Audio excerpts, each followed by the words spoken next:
আসসালামু আলাইকুম ওয়া রাহমাতুল্লাহ। আপনারা দেখছেন আনোয়ার টিভি বাংলা সংবাদ। সাথে আছি আমি আনোয়ার টিভির সিনিয়র সাংবাদিক কমরেড লাদেন। বিস্তারিত থাকছে আমার এই রিপোর্টে। সিলেটের মৌলভীবাজারে জন্মদিনের কেকে বানান ভুল হওয়ায় বেকারির বিরুদ্ধে মামলা করলেন ইকরা নামের এক নারী। কেকের গায়ে ইকরার পরিবর্তে লেখা হয়েছিল ইকরাস। এই সামান্য সযোগ হওয়াতেই ক্ষুব্ধ হয়ে তিনি থানায় ছুটে যান। এদিকে অনেকে সন্দেহ করছেন মামলার আগে তিনি ভুলবশত সবজি ভেবে কোনো শুকনা পাতা খেয়েছিলেন কিনা।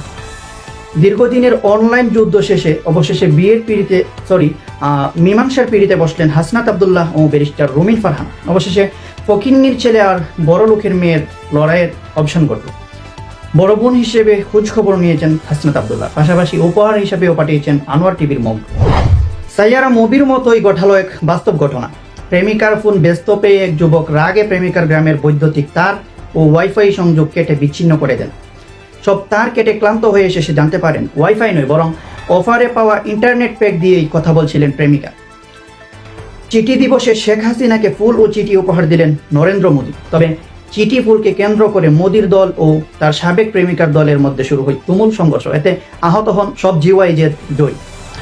ভারত থেকে নিশ্চিত করেছেন আমাদের প্রতিনিধি ময়ূক রঞ্জন ঘোষ।